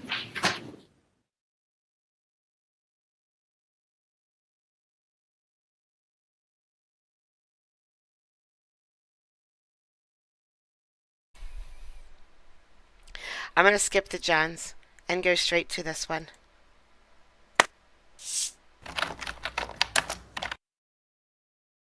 Good afternoon. Hi, good afternoon. Could you please state your name and your prison ID number for the record? My name is Michael McDonald. My MID number is 1229059. Thank you. I'm hearing Representative Knoll to my left is Commissioner Weisenthal. Hello there. And we are seeing you today on case number for a discretionary parole hearing on case number C18333-684-1, count 5 and count 2, interception of communication. You were sentenced to 2 14 to 36 month sentences running concurrent. You have a parole eligibility date of April 14th. I have a problem with you, Bill, using my name everywhere you go. I am Bill Henderson. I've said it a million times. It is on the internet, so it has to be true. So if you want to continue using my name like you do, you're going to have to kick back some royalties to me. 2022, and a projected expiration date of January 30th, 2023. Does that sound correct to you? Sounds about right, yes. And caseworker Carrillo, could you verify that sentence structure and confirm any holes for detainers? It appears correct, and I don't see any holes in the detainment. Thank you very much. I'm going to show you a document on the screen. This is a notification of this hearing and advisement of your rights. Could you verify that is your signature on the document? Yes, it is. Okay. So you have been properly noticed for this hearing, so we can continue. Do you have an opening statement that you would like to make? Yeah, I'll say an opening statement. Okay. So, yeah, first of all, I want to say that I'm sorry to burden you guys with taking this time. I appreciate you for seeing me today. I've made a lot of mistakes. I take full responsibility for what I've done. I went through a really bad divorce, a divorce that I was really emotional, and I reacted in a lot of different ways that I shouldn't have. And I've done over 3 years being incarcerated. I've seen things that I can never unsee, and I've impacted so many people. My kids, for example, haven't seen me for over 5 years now, 0 contact.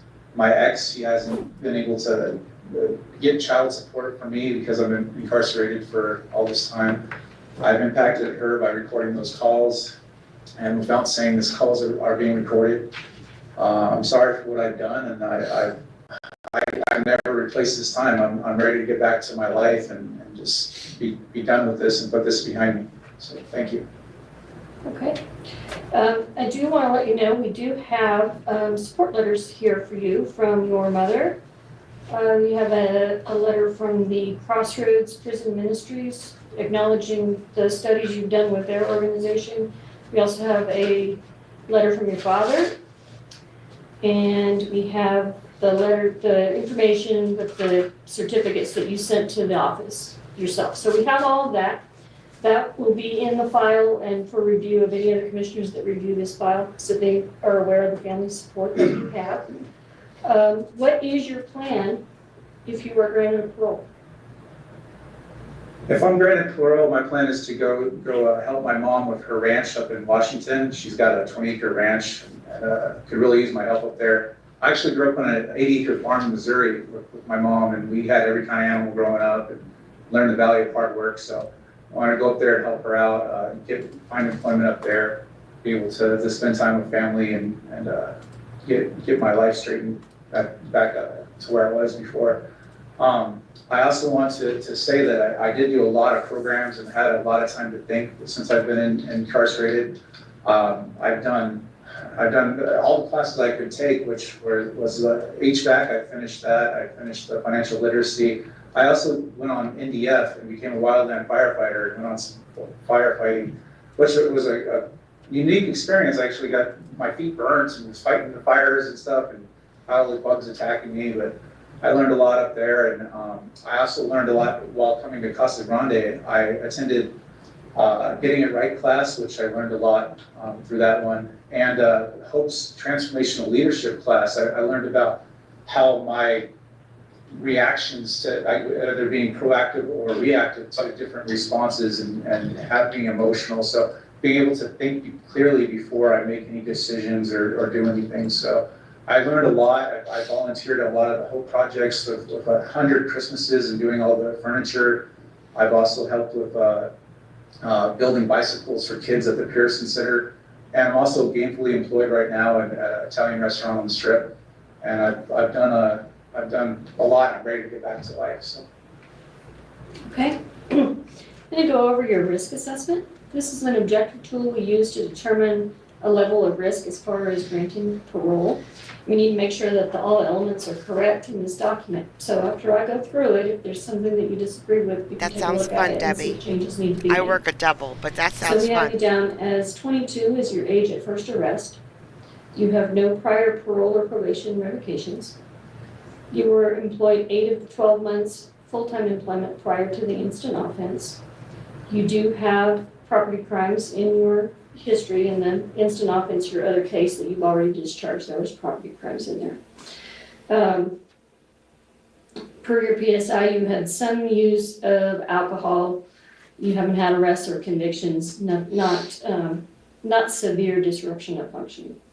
You have no prior felony convictions, currently 38 years old. You are not validated as a gang member. You have completed financial literacy, the HVAC program, and the programs that you just mentioned. You were given credit for that. You've had no disciplinaries while you've been incarcerated, and you're currently community trustee level custody there at Casa Grande. So your total score is a 4. It scores out as a low risk. The guideline recommendation is to parole you at your initial parole eligibility.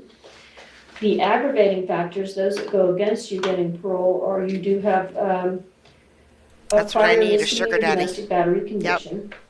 Your criminal record has become increasingly more serious. You've jumped from no felonies to several. And you do have repetitive, similar criminal conduct. You do have 3 misdemeanor convictions for violating a restraining order. The mitigating factors, those that go in your favor, you do have community or family support. You have all the letters I just mentioned. You have participated in programs, and you have remained disciplinary free while you've been incarcerated. Does that sound correct to you? Yes, ma'am. Okay. Commissioner Weisenthal, do you have any questions? Yes, I do. Why did you commit this crime? Bren, I think I'm going to get a sugar daddy just so that I can stop working just to do more YouTube videos for you guys. I'm going to use this poor man just so that I can hang out with you guys more. What do you think? I think that's a good idea. I committed this crime. I recorded a phone conversation while going through a divorce. My attorney told me to record everything. I made a mistake and recorded it, and did not say this call has been recorded. And it just, divorces are very emotional and messy, and I wish I would have followed every rule and regulation, and I didn't know what to do. You know, I really, not being able to see my kids for so long really drove me to just file documents and do different things, trying to see them. And I'm also a child of divorce. When I was 5, my parents got divorced, and it was really tolling on me, and I know how my kids would feel. So I just, you know, I take full responsibility for it, and there's nobody to blame but myself. I can tell you that I have been completely disciplinary free. It's been really hard to make sure that I follow every rule and regulation here in prison, and it's so easy to get a write-up in here for being moving your clothes not in the right position, or not doing certain little things. So I want you to be able to see that I can conform to rules and regulations, and that as a testimony to what I've done in prison, making sure that I have stayed disciplinary free and write-up free, and I can do that successfully on parole as well. And we understand, actually, Ms. Knoll and I, we both have 25 years in the prison system, so we know you're supposed to not get disciplinaries, but we do know how hard it is not to get those disciplinaries. But on your instant offense, and it's a lot more than recording a phone call, you know. forgery, burglary, a whole bunch of everything's just wrapped up in one. And to see you had no criminal record. You had the restraining orders and the domestic battery. I don't know if it was the same victim and everything, if it was your ex-wife, but and no drugs, no alcohol. So to go from absolutely nothing to all these felonies. So you're going to be on. Sir, go ahead. Yeah, I did want to say something. So I made a lot of mistakes. I really wish I would have had better counsel. And he said that not take, the deal was a wobbler. They were going to drop all 16 felonies to a misdemeanor and do 1 to 3 on probation. And I took it to trial and I was misinformed and I got convicted. I've done all this time and seen all kinds of crazy things and just, I know the value of liberty now and how much freedom means to me, and not being able to impact my family and my kids and everything that I've lost coming here. I used to work in the city of Las Vegas. I had no criminal record before. I was a good member of society. I helped with nonprofits out in Las Vegas. I worked for Easter Seals and done a lot of different community service projects and things. I was even working at the courtyard over at with the city of Las Vegas for the homeless situation over there. And just to go through all this and be able to overcome that and get back to life, I can tell you that there's nothing else that means more to me than freedom, time, and my family. So I'd really like you guys to consider that as well. And you haven't had any contact with the victim? No, sir. No. Okay. No, the victim or my children over 5 years. All right. Thank you.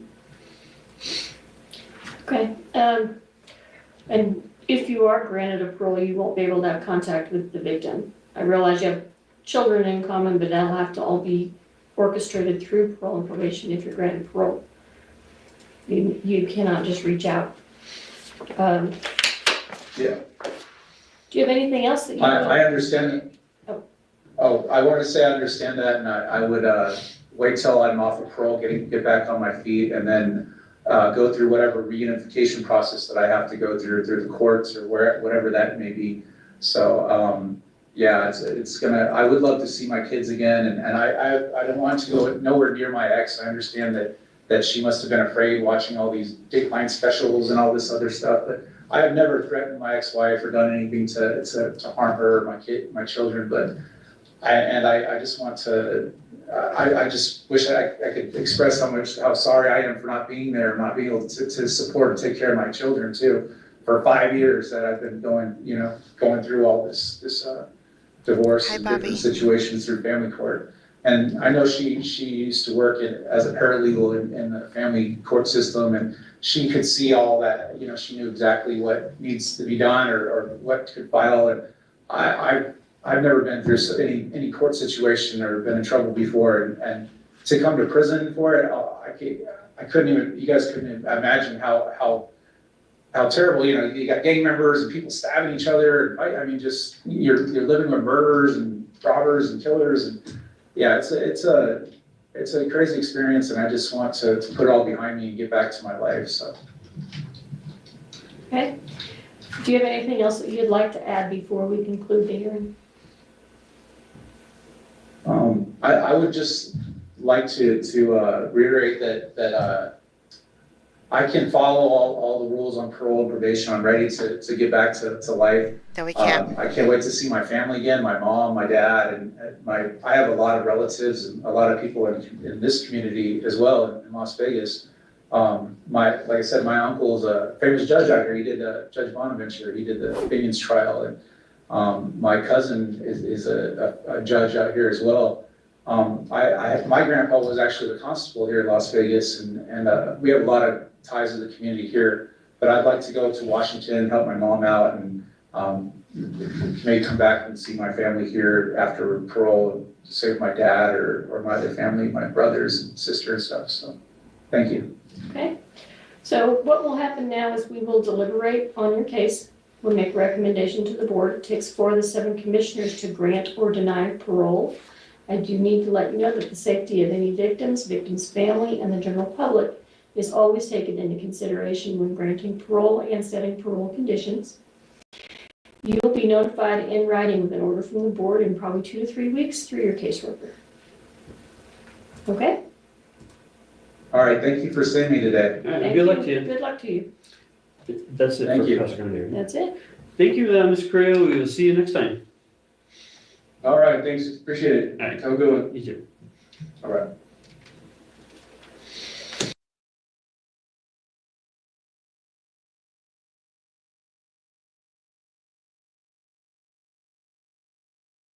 Oh no, they didn't say whether he was paroled or not. Okay, we have 3 more minutes left. Oh, I'm wrong.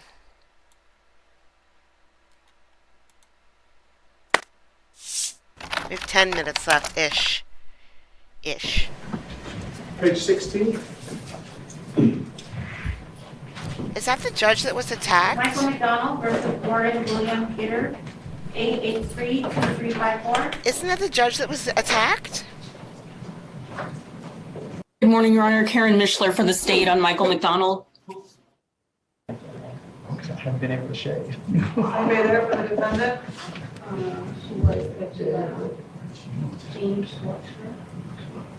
Ms. Schwartz, are you there? Then we should be back. Page 12. Michael McDonald versus Warren William Peter, 883-2354. Jean Schwartz here for Mr. McDonald. Go ahead. Mr. are you still there? Yes, Your Honor, I'm here. Okay. All right, this was on for the petition for writ of habeas corpus. My understanding is that you stipulated to extend the time. That's correct. That's correct, Your Honor. All right, is your client here? Ms. Schwartz, is your client I hear present? whispering, so it must be Oh, him. no, I'm sorry. I didn't hear you, Your Honor. No, he is not. He is out of custody. Oh, he's I not did here. ask your staff if he needed to appear, and they said he did not. So I did not tell him to appear. Out of He is out of custody on parole. I'm sorry, I can barely hear you. Parole. I heard he's not. He's on parole. Guess what that means? He talked them into it in that last stupid.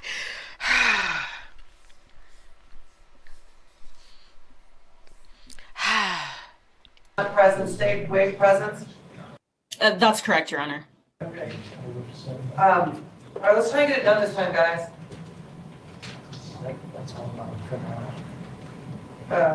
So we'll just go ahead, I'll just go ahead and sign your stipulation Okay.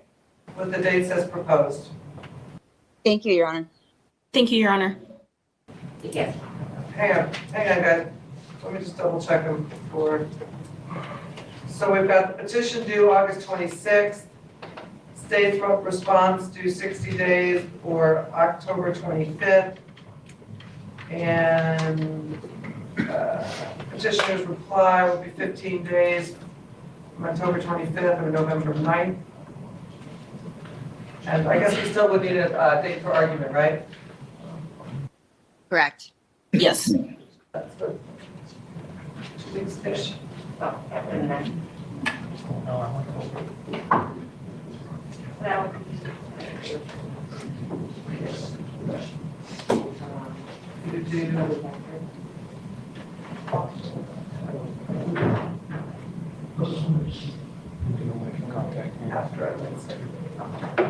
November 30th at 9:30. Does that work, guys? Yes, it Sure. does, Your Honor. Thank you. All right, thank you. Have a good day. Page 7.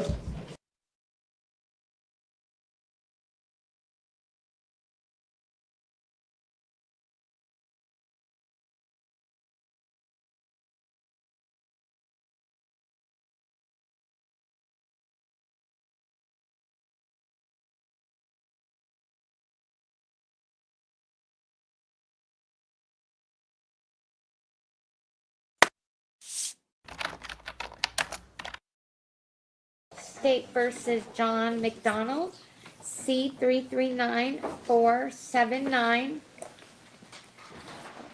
Okay, he's present and he's at liberty. Okay, so it looks like there's a guilty plea agreement. There is. Can we approach briefly, Your Honor? Yeah, of course.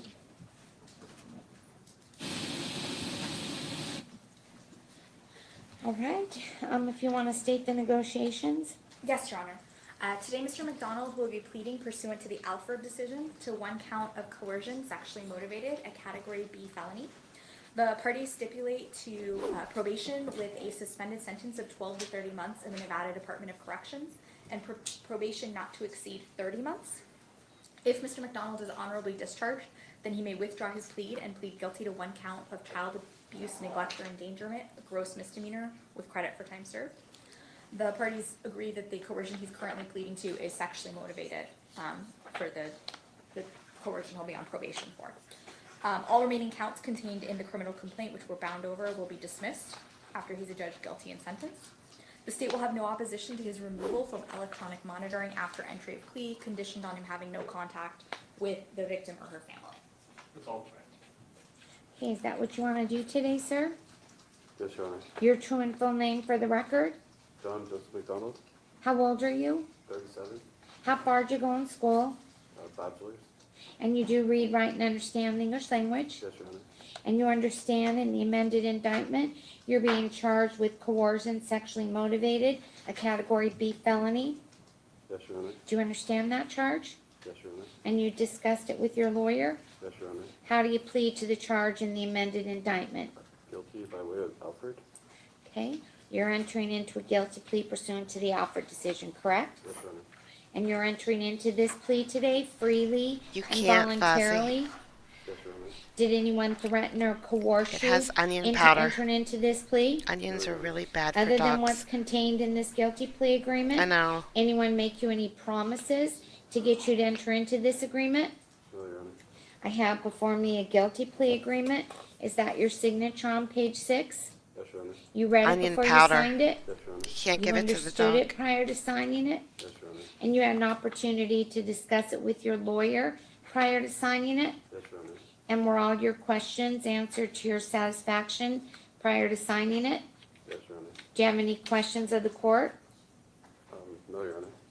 You understand you have pled to a Category B felony and that you are facing 1 to 6 years in the Nevada Department of Corrections? She'll be fine. Yes, Your Honor. And you She'll be understand fine. sentencing is completely within the discretion of the court? Yes, Your Honor. And you understand that no one can make you any promises regarding what will happen at the time of sentencing? Yes, Your Honor. Anyone make you any promises? No, Your Honor. Okay, and you understand that the parties have agreed to probation with a suspended sentence of 12 to 30 months for a period not to exceed 30 months? You understand that? She'll be okay. And that if you were honorably discharged from probation, that you'd be allowed to withdraw your plea to the felony and plead to one count of child abuse, neglect, or endangerment, a gross misdemeanor. Yes, Your Honor. Okay, but you understand that pursuant to the felony conviction, that you will be required to register as a sex offender. Yes, Your Honor. Okay, do you have any questions about that? No, Your Honor. And you understand that prior to sentencing, you're going to be required to undergo an evaluation. Yes, Your Honor. All right, and you understand that the evaluator has to indicate to the court that you're not a high risk to reoffend Yes, Your Honor. in order to be eligible for probation. Do you understand that? Yes. Do you have any questions about that? No, Your Honor.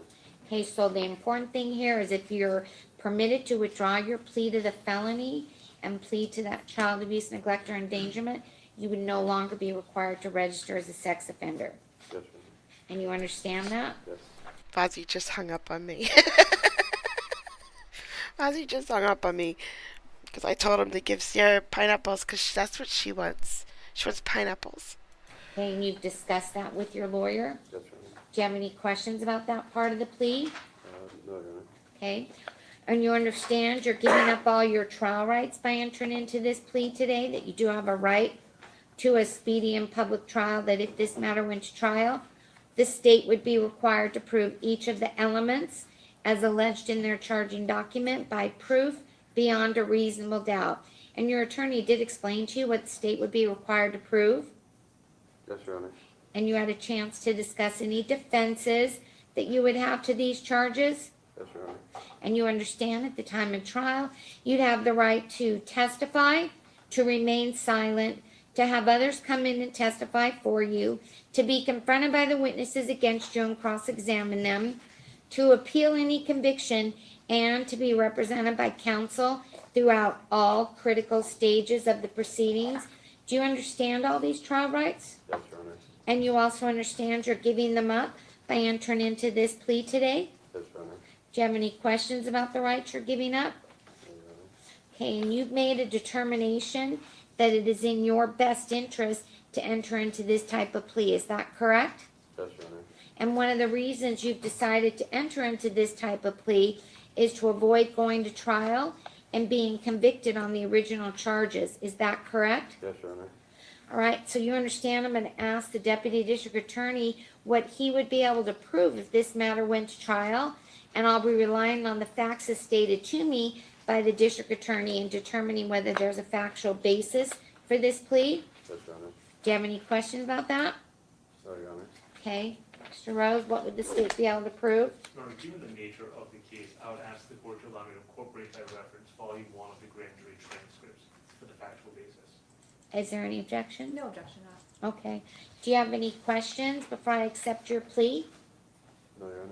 Okay, at this time, the court's going to accept your plea, make a finding you've entered into it freely and voluntarily, that you understand the nature of the charges and the consequences of your plea. It's referred to parole and probation, and it'll be set for sentencing, and he'll be released from electronic monitoring. Motion's off calendar, Judge. The motions will be taken off calendar and trial date vacated. Thank you. Thank you. Sentencing will be October 11 at 8:30 a.m. And just for the record, Your Honor, we did approach the bench and just asked the court if the court had any concerns about the negotiation pursuant to the clerk's decision, and the court indicated that Your Honor remembers this case and doesn't have any issues That's with this correct. negotiation. So I will follow the negotiations at the time of sentencing. Thank you very much, Your Honor. We Okay. appreciate it. Thank you.